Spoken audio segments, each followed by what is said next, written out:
greatest weakness may be food, but this mouth-watering meal may have around 0.5 milligram of pesticides in it. If that has to be quantified, it is less than a pinprick. But do you realize that this would mean that you are ingesting pesticide that is more than 40 times what an average American would consume?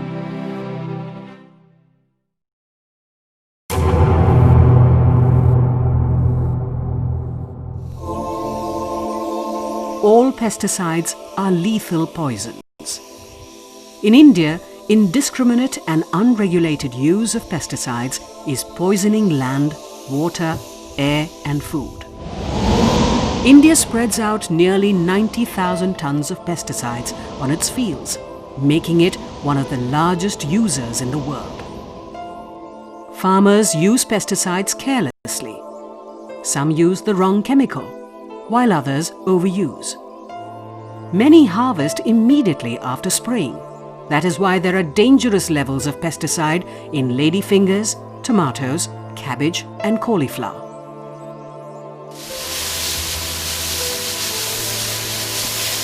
This is not rain. It is pesticides being sprayed on grape vineyards in Nasik.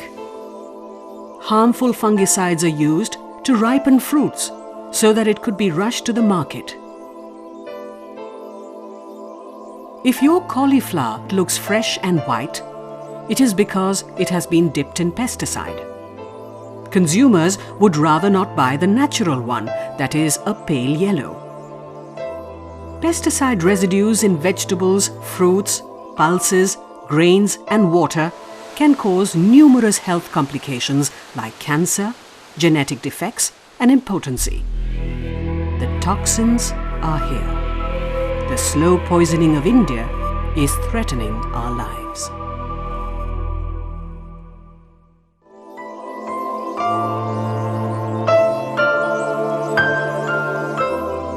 Welcome to Kerala, God's own country.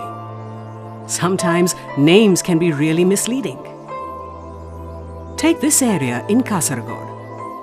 It is called Swarg. In Hindi and Malayalam, Swarg means heaven. Nothing could be more ironical. For those in Swarg, this is no heaven, as it is plagued by disease and tragedy.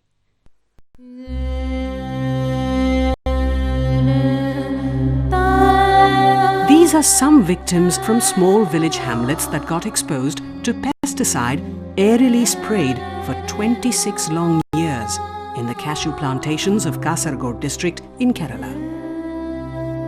Many of them got paralyzed or are seriously ill. Swarg and other areas like Padre, Mulayar and Bellur in Kasaragod district of Kerala have become living examples of how the poison in pesticides could be lethal to our health when used excessively and carelessly. The area is dotted with tragedy-stricken families battling physical deformities, cancers and disorders of the central nervous system. Government studies show it was caused by the aerial spraying of endosulfan on cashew plantations in an area spread over 4,700 hectares. Numerous children in the Vaninagar school in Padre village have complex health problems. When Shruti was born 10 years ago, she had just one leg to use. The other was malformed. Her mother soon died of cancer, leaving Shruti to fend for herself at the tender age of 4. Aimlessly running around the school is 14-year-old Udaya Maniyani, who is mentally challenged. He was almost 9 when he started walking and is still in primary school. He smiles, unaware of the tragedy that stalks his future. Udaya Shetty was born with cerebral palsy. He smiles at strangers and television cameras that film his tragedy. His family sent him to school just to keep him occupied. But children ran away from him in fear. Udaya Naik was born with a hole in his heart. He needs open heart surgery, but his family cannot afford it. Shruti tries to make the best of her life with an artificial leg, but others are not so lucky. Government studies show that the spraying of endosulfan pesticide on the cashew plantations had affected the health of the villagers. Endosulfan is a deadly pesticide banned in many parts of the world. It is mandatory to cover all water sources like wells, tanks and other water bodies during the spraying of such a toxic pesticide. But this was not done. Endosulfan hangs on long after it has been sprayed. Rains wash the deadly pesticide from the mountainous terrain into rivers below, which are drinking water sources. Swarga is one such stream. I started my practice here in 1982. As I became familiar with the families nearby my clinic, I started noticing that something is peculiar here. There has been high incidences of central nervous system diseases like psychiatric problems and neurological deficits, mental retardation, cerebral palsy, congenital abnormalities, and moreover cancer cases. For the last 2 years, because of a court order banning endosulfan spray, there has been no spray here. The very good thing here is the life has started improving.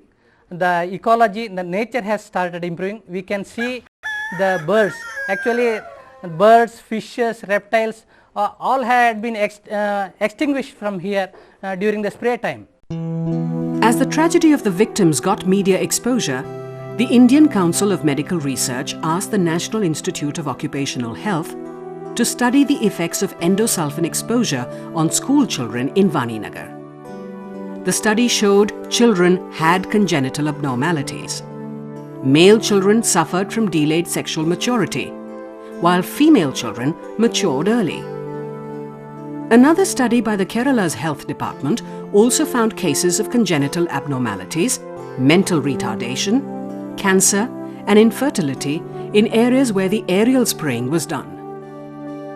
Endosulfan was also found in the blood samples of children. 14-year-old Manikandan from Mulayar has a serious skin problem. He stays close to the cashew plantations. He finds it difficult to sleep at night as his skin itches and hurts. Manikandan dropped out of school when he found that other students were refusing to sit with him.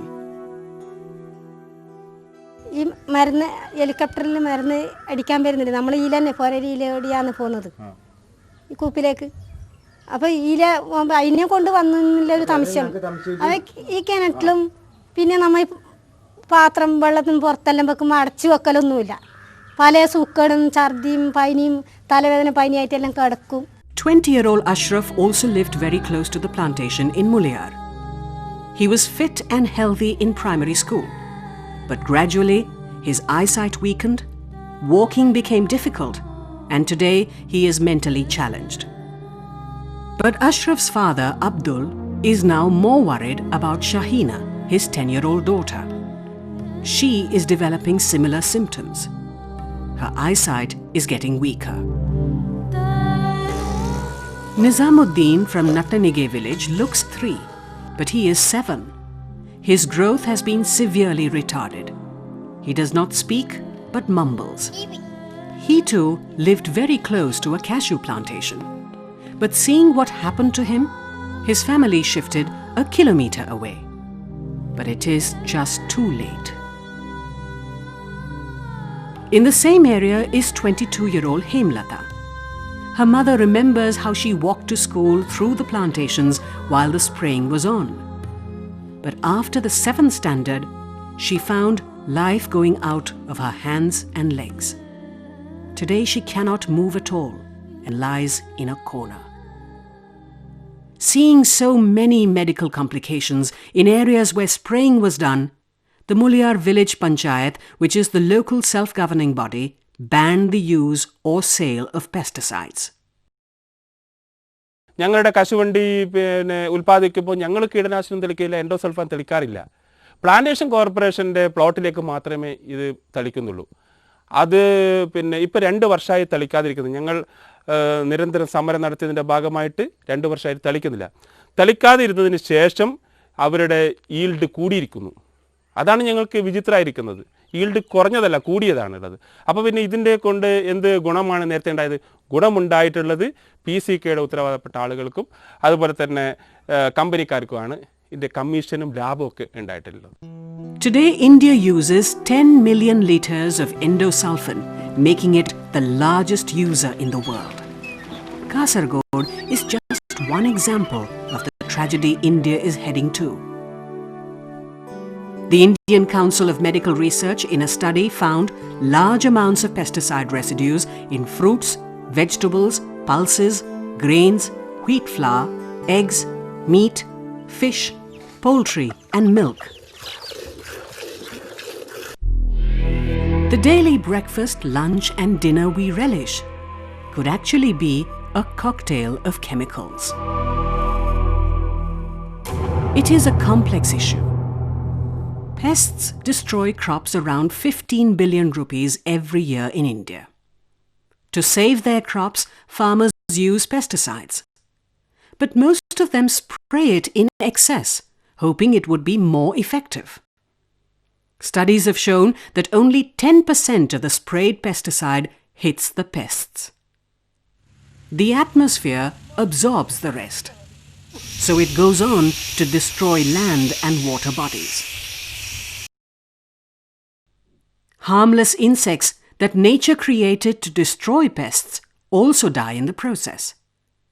Farmers do not even take the basic precautions like covering their face and wearing gloves while spraying. The pesticide industry in India is booming. It is worth over 50 billion rupees. As pesticide residues cross tolerable limits in Indian agricultural products, many countries are now rejecting Indian tea and grapes, among other foodstuff. सब्जियों पर जब भी हम spray डालते हैं तो spray का जो असर है जो वो सब्जियों में हो जाता है, उससे सुंडी वगैरह तो मर ही जाती है, लेकिन उसका असर जो है वो सब्जियों में हो जाता है। जो सब्जियां हम बाज़ार में लेके जाते हैं, बाज़ार में से आगे पब्लिक खरीदती है, तो उस पब्लिक के ऊपर इस स्प्रे का बुरा असर पड़ रहा है। When India's Green Revolution started, Punjab had a pioneering role. But today there is a dark reality playing out in its fields. Excessive use of pesticides is taking its toll. Its topsoil and water bodies are contaminated with chemicals. Health is another casualty. हर चीज़ को आप जो है ना मतलब इतने chemicals खाते हैं, इनसे तरह तरह की बीमारियां नेचुरली बढ़ेंगी। आपका रेजिस्टेंस है, आपका इम्यून सिस्टम है, सारा डिस्टर्ब हो जाता है, उससे और बीमारियां फैलती हैं। As pesticide was expensive, farmers took huge loans. But soon, insects developed immunity to pesticides and merrily ate into the crops. The farmers who were well-to-do once upon a time got caught in the unending whirlpool of debt. Punjabi farmers were among the toughest in India, but in the last few years, hundreds of them committed suicide. Their pride could not accept the shame that came with the moneylender knocking on their doors.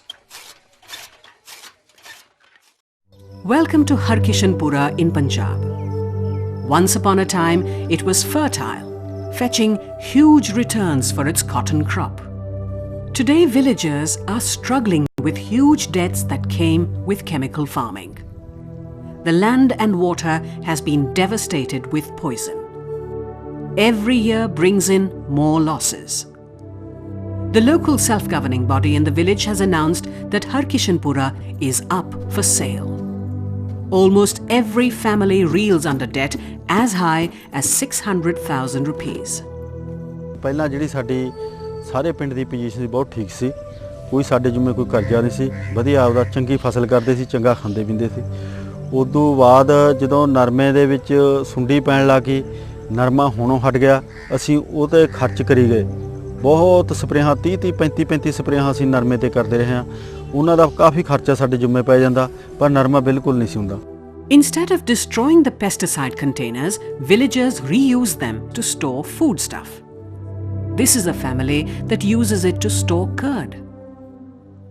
ਅਸੀਂ ਖੇਤ spray ਕਰਦੇ ਜਦੋਂ ਬਾਲਟੀ 'ਚ ਘੋਲ ਕਰਦੇ ਹਾਂ, ਉਹੀ ਬਾਲਟੀ ਧੋ ਕੇ ਉਹਦੇ ਬਾਅਦ 'ਚ ਅਸੀਂ ਘਰੇ ਲਿਆਉਣੇ ਆ, ਉਸੇ 'ਚ ਪਾਣੀ ਪੀਂਦੇ ਆ, ਉਸੇ 'ਚ ਨਹਾਉਂਦੇ ਆ। ਜਿਹੜਾ ਡੱਬਾ ਹੁੰਦਾ ਉਹ ਅਸੀਂ ਘਰੇ ਲਿਆਉਣੇ ਆ, ਔਰ ਲੈਟਰਿੰਗ ਦੇ ਥੱਲੇ ਘਰੇ ਪਿਆ।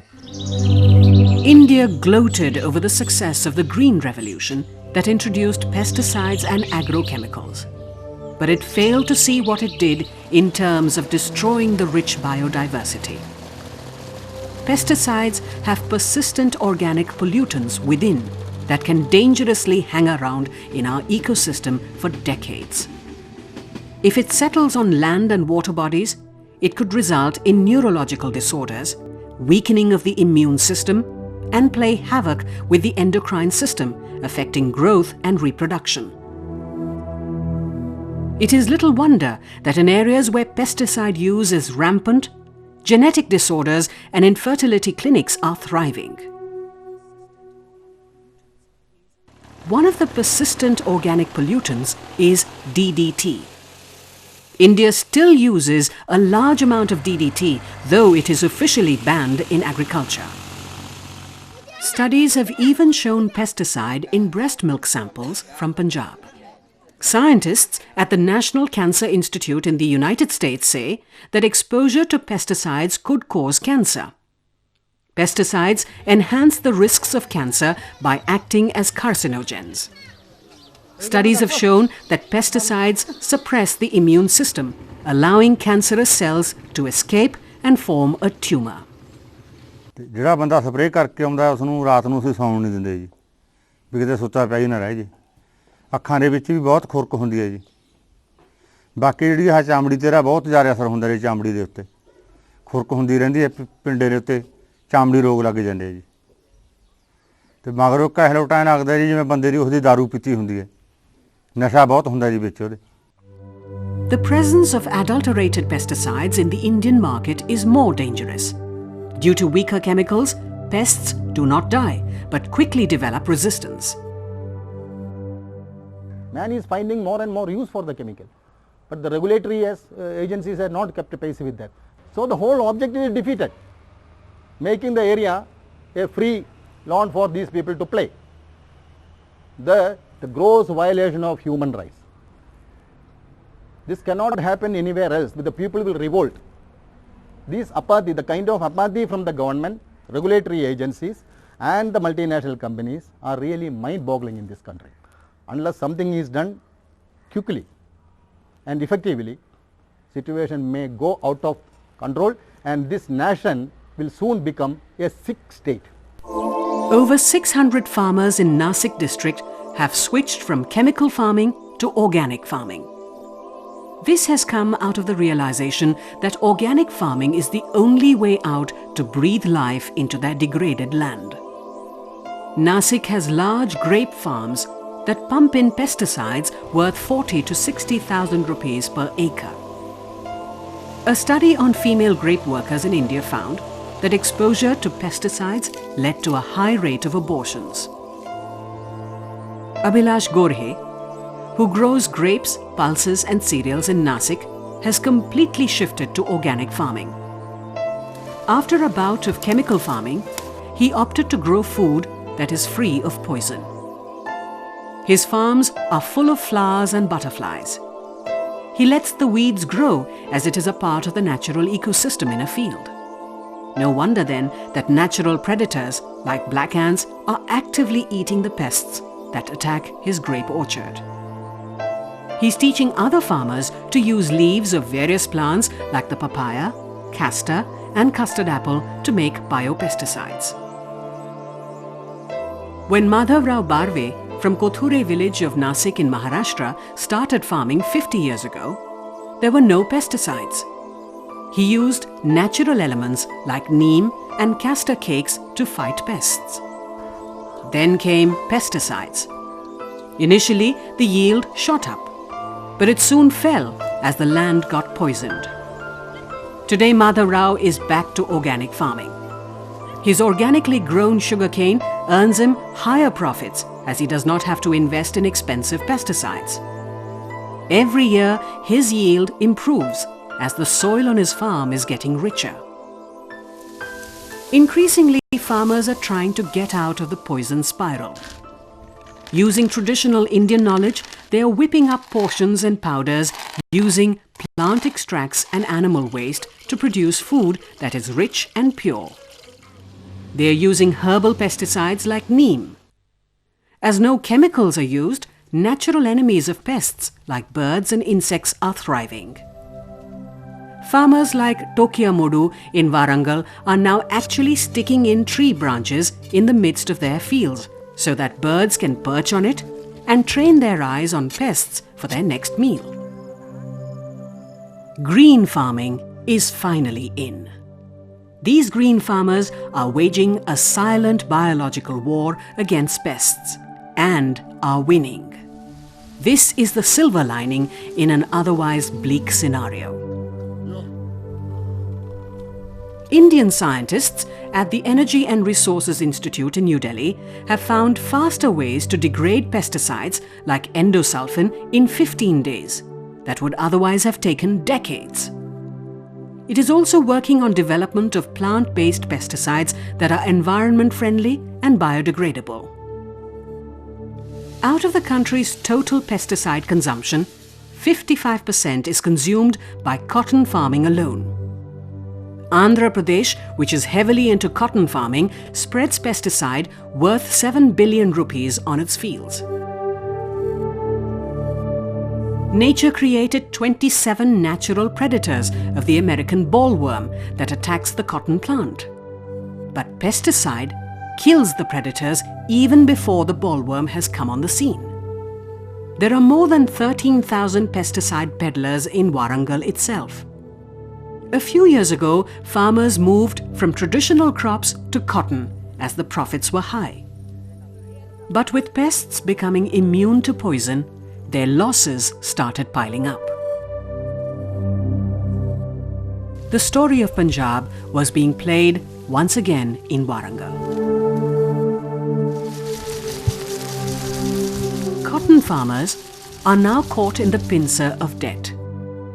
Hundreds committed suicide, unable to pay the piling debts that came with heavy investments in pesticide. As pesticide is easily accessible, farmers or their family members were tempted to consume it to escape from the harsh realities of poverty.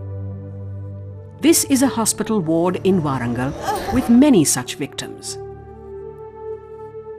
With the soil wilting under poisonous chemicals, farmers are now moving back to the traditional methods of trapping pests with light traps. Insects get attracted to the light at night and then fall into their watery grave below, which is a pail of water mixed with kerosene.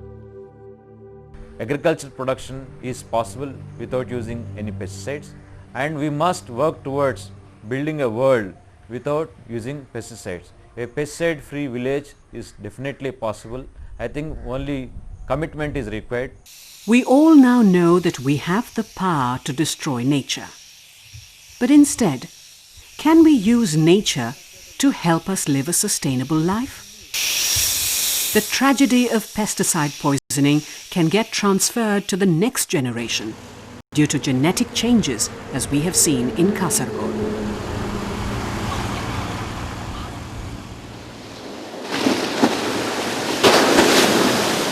The frightening story of how India is being poisoned may not have easy solutions. But the longer we take to find answers, the shorter will be our lives. The World Health Organization estimates that over 70,000 people end up as victims of pesticide poisoning every year. Let us not be among them.